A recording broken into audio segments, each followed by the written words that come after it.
Hey, how you doing there, my dear friends? It's Dan. I'm live from beautiful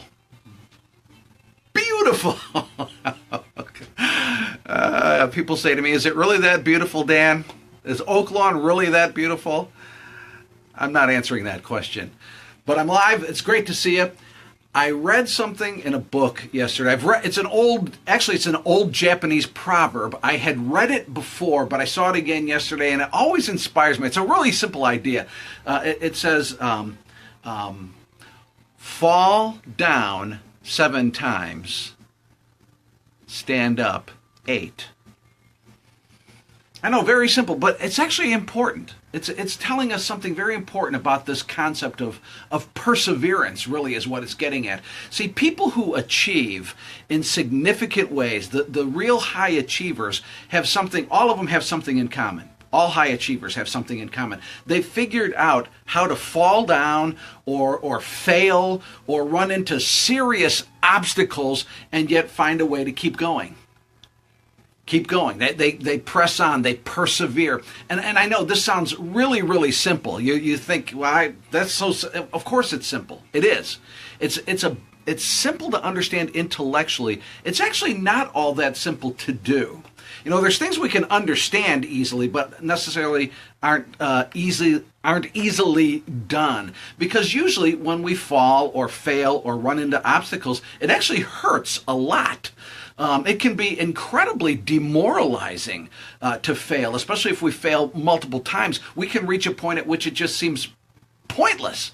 It seems futile to continue to, sometimes we run into roadblocks that feel so big and feel so insurmountable, or they feel so final. It just feels so final that the idea of continuing on just seems dumb. It's like, why would I keep trying? This is stupid. This is the end. Forget it.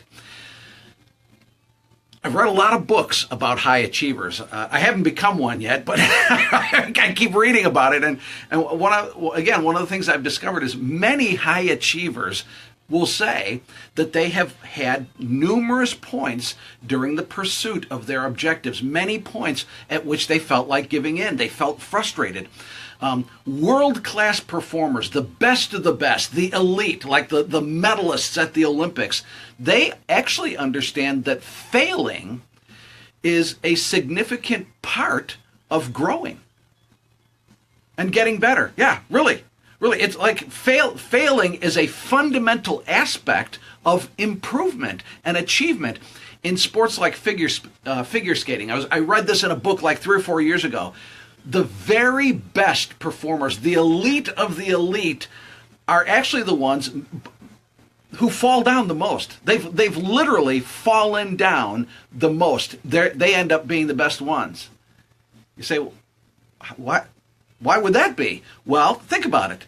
They're the ones who were constantly working on the more difficult moves. That's why they're falling down all the time.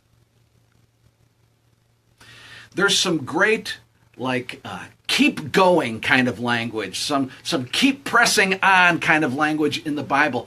It's in the book of Philippians, chapter 3.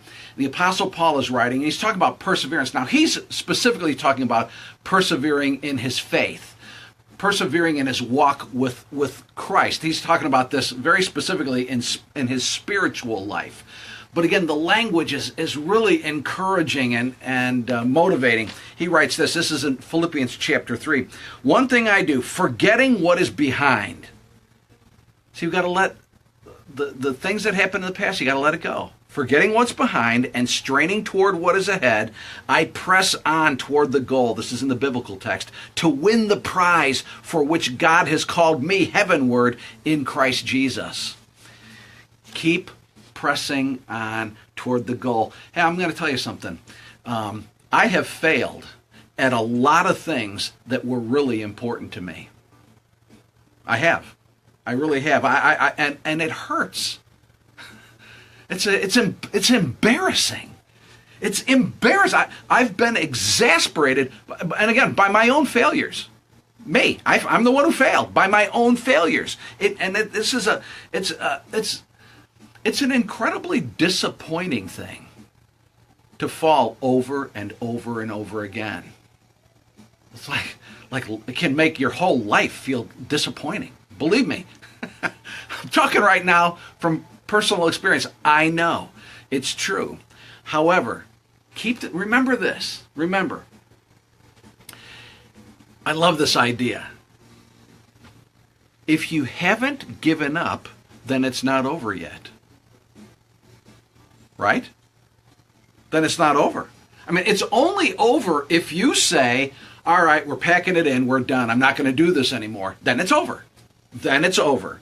But if you say, man, I fell again, boy, does that hurt, but I'm getting back up, and had another setback here, but I'm not going to let that stop me. I'm going to keep going.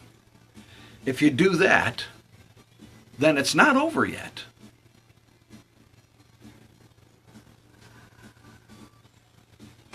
Don't let falling down stop you.